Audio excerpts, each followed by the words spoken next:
House in Baltimore. Kitty kind of week around here, and of course the Ravens on the backside of free agency, the Caps and the Wizards coming back, everybody grabbing shovels and all sorts of stuff.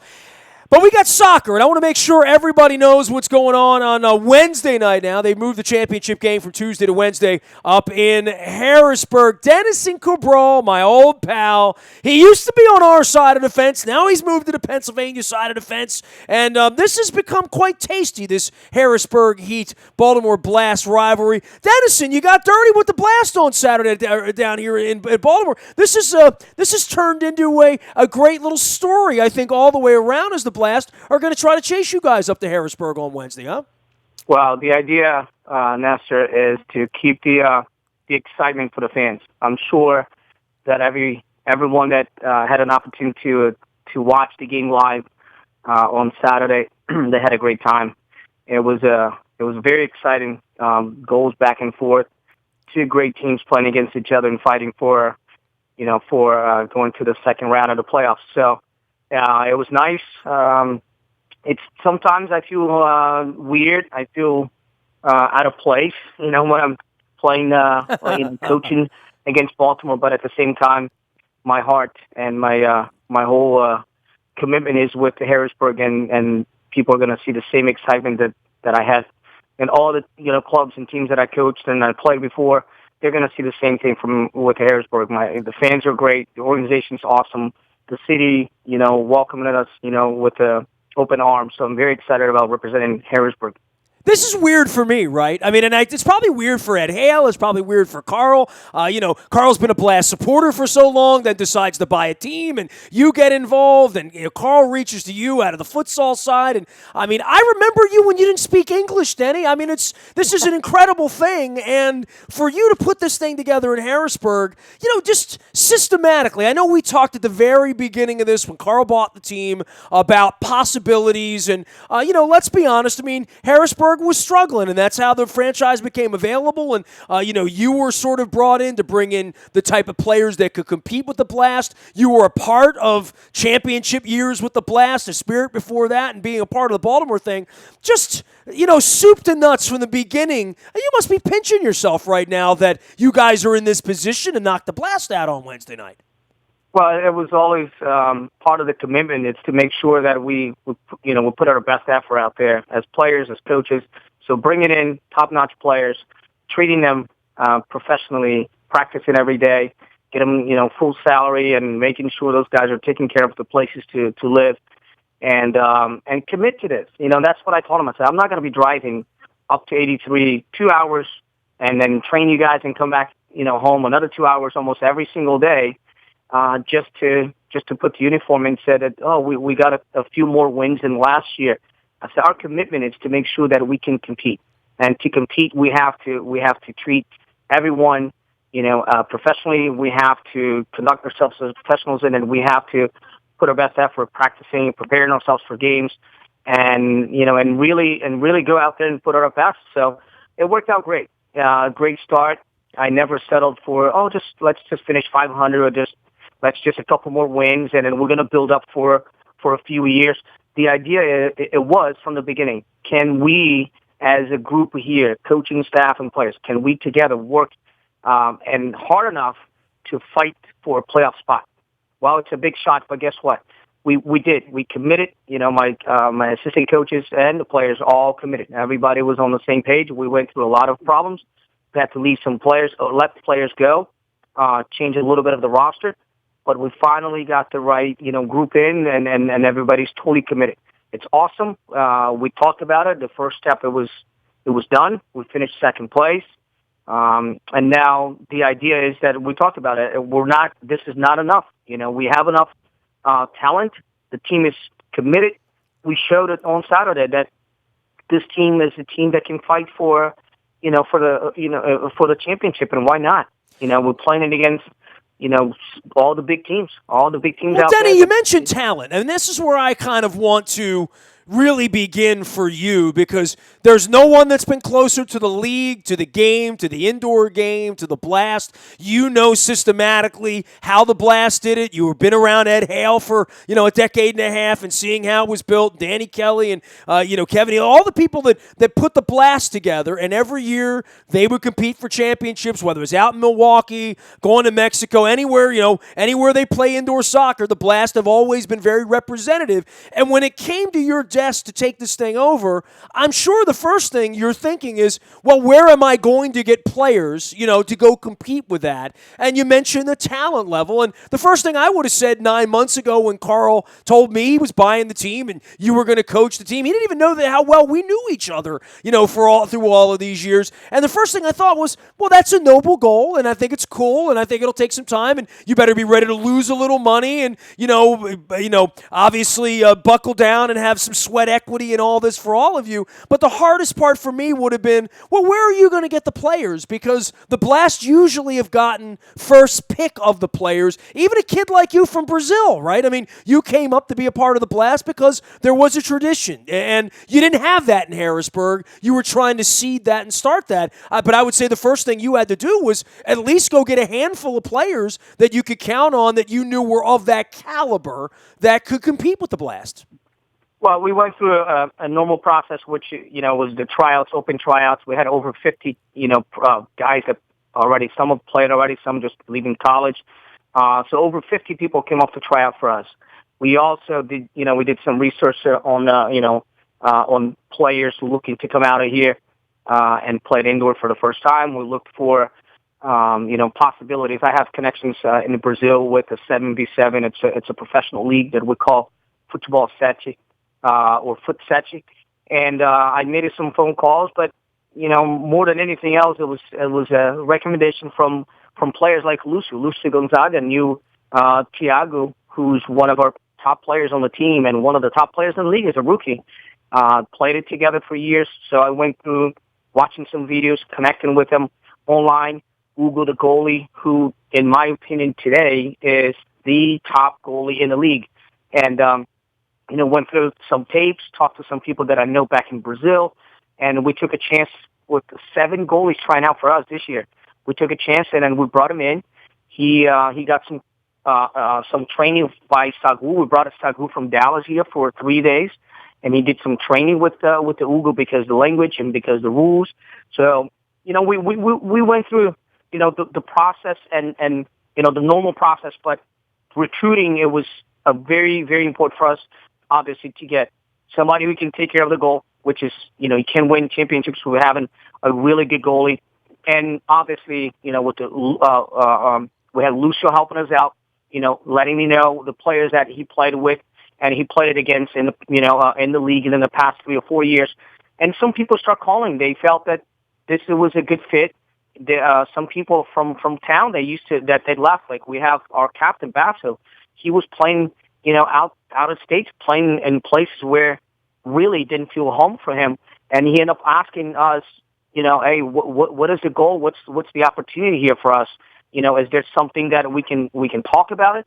We brought him back. He's playing home. We had, Brad, who's a local guy. We had Tom that played last year for them. So we had a couple guys to start with. And then from that point on, I brought in Chile for years, who played with me for years. And then, we talked about in the beginning of the season about the opportunity, and it came down in the last 8 games left in the season when we decided to bring him back. But people that we trust, and we gave everyone a chance to prove during practices and games, do you have what it takes to be part of this group? This team is not going to just be there just to be there. We wanted to compete. We have a talent. We have, the coaches are committed. The organization is committed. The staff is committed. Can you handle this? Are you willing to put everything you have? And when we found the right group, the right guys, it started gelling and it started playing well. We started getting to know each other, starting to understand. We had guys on the team until today that don't speak any English, just like when I first came to the Well, I country. mean, I was going to say, there's nobody. By the way, on the line with Dennis and Cabral, longtime member of the Blast, now coaching the Harrisburg Heat. Harrisburg has defeated Baltimore in Game 1 on Saturday. We're going to move the game to Wednesday up in Harrisburg, and you can learn more at Harrisburg Heat. You can go to BaltimoreBlast.com and learn about it. Denny, I was going to ask you about this because I'm looking at the Blast roster, and I'm looking at your roster, and obviously, you came here from Brazil 2 decades ago, had to learn the language. You were just a kid. You've made an incredible life here. But I think for every one of these Brazilian players, and let's be honest, the Blast, that's been a pipeline for the Blast. You were a part of that for recruiting guys to the Blast and now recruiting them to Harrisburg. There really is an incredible Brazilian flavor about this, and I think with that comes an incredible skill set, especially inside so many of you having played futsal. It's an exciting brand of soccer, and I think for a lot of people who haven't seen the Blast play in a period of time, there's a real nice level that's being played right now in your league.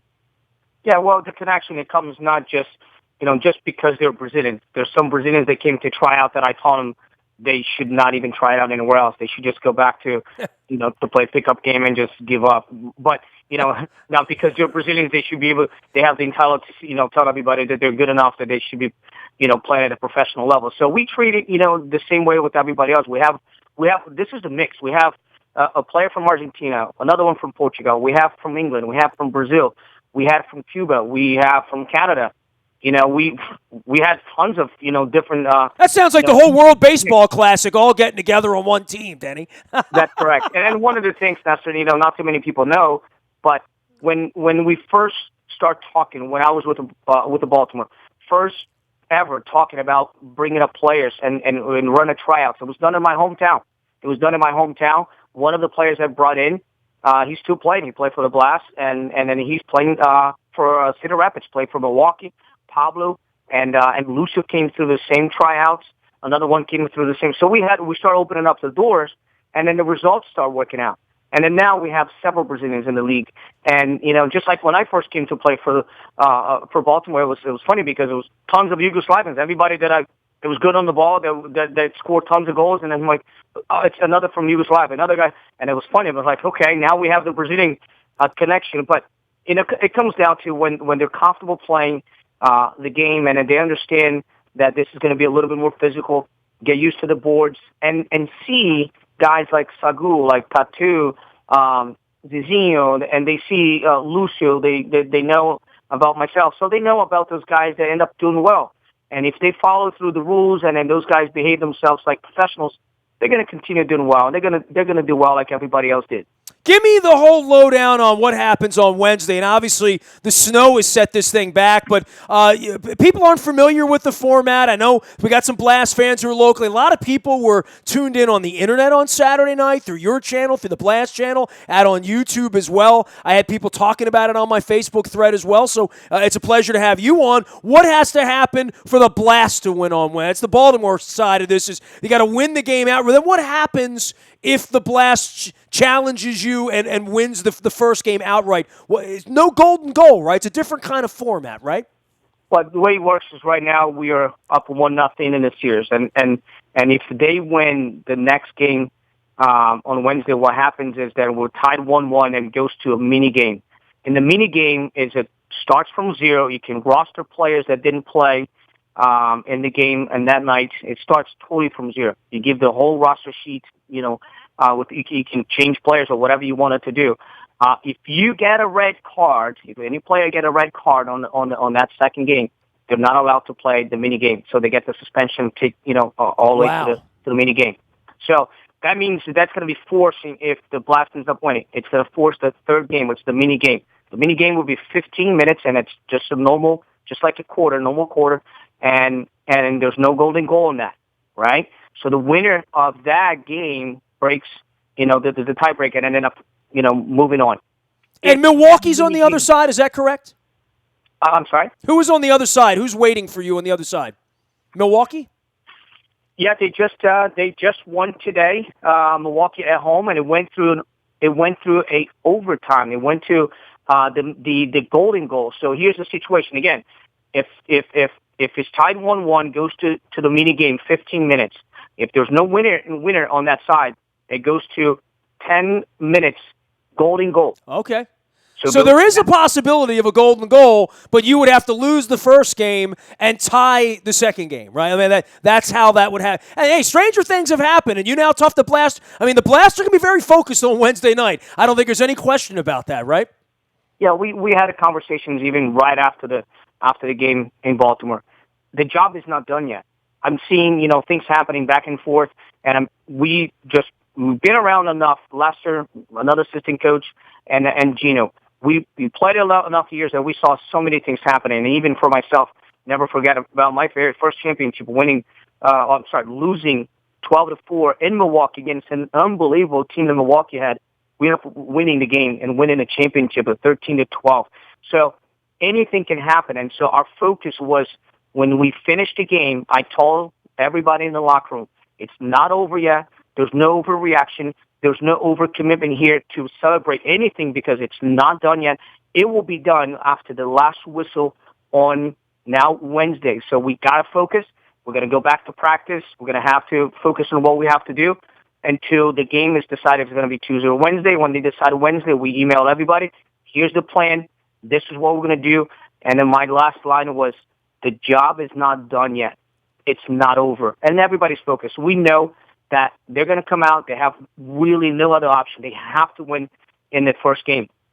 And we don't want it to be taken anything for granted. We have to make sure that they have no confidence coming in, from the beginning of the game, to come out and making sure that we are focused. That game that happened on Saturday, it was a great start. It was awesome, but it's a 0-0 game. Right now it's a 0-0. It's a championship game. We take that as like, it's the last game. We got to win. We have to. There's no option.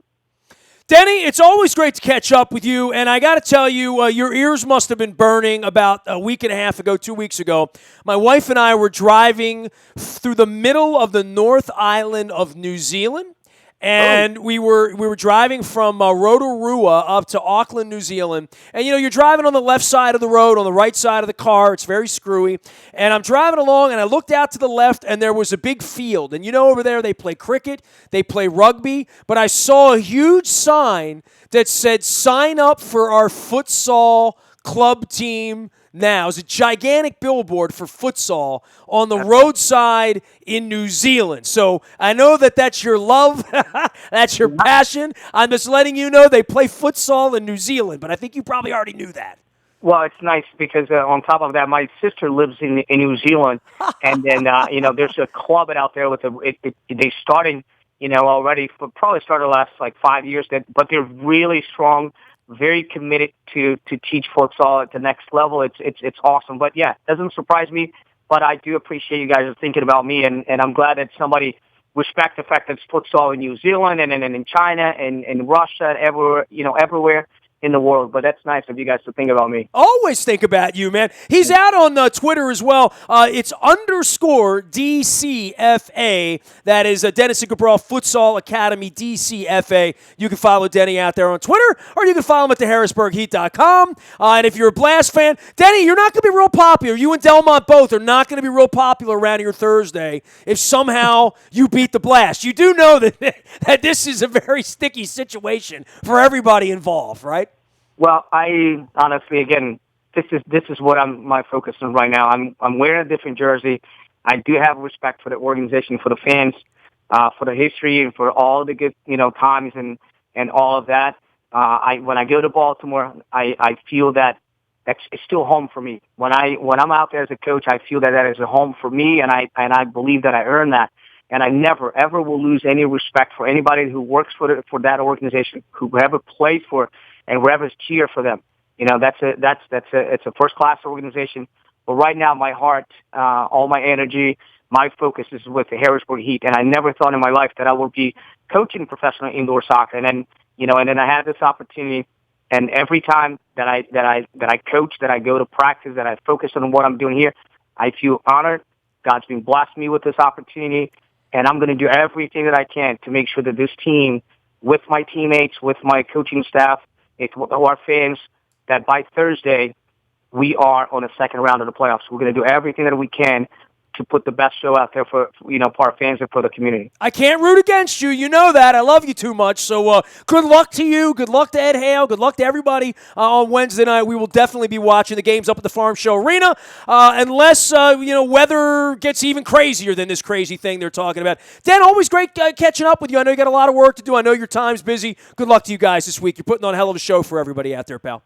Thank you so much for the opportunity. You got it. Dennis Cabral, one of the good dudes, the head coach of the Harrisburg Heat, trying to beat the Blast after all these years. It'll happen on Wednesday night. The Heat got the better of the Blast on Saturday night down at the Royal Farms Arena. They take it up to Harrisburg on Wednesday, as they say, after the storm. You can find me out in the Bayou Toyota Audio Vault 24 hours a day, all week long. We got brackets. We got Terps in Orlando and Xavier and West brackets. We got the Wizards and the Caps coming home. We got the Orioles in spring training about 2.5 weeks. We got the World Baseball Classic and that craziness going on over the weekend, not to mention just a ton of stuff in the NFL with free agency, not to mention the insurrection down in Washington and Raul John. It's going to be fun just making fun of that this week. I mean, it's nice that the Ravens signed Brandon Williams, getting some stuff around the edge with Woodhead, Jefferson. But it's more fun to make fun of the Redskins this week. At least for me it is. I'm taking far too much joy in watching them suffer down there. Nasty at WNST.net finds me. Twitter, Facebook, LinkedIn, Snapchat, Instagram, streaming live on your Facebook, as well as our YouTube WNS TV channel. We got it all this week, man. Hockey, basketball, football, futsal, soccer, baseball, basketball, brackets. It's a big week. We are WNST.net, AM 1570, and WNST Charleston, Baltimore, and we never stop talking Baltimore sports.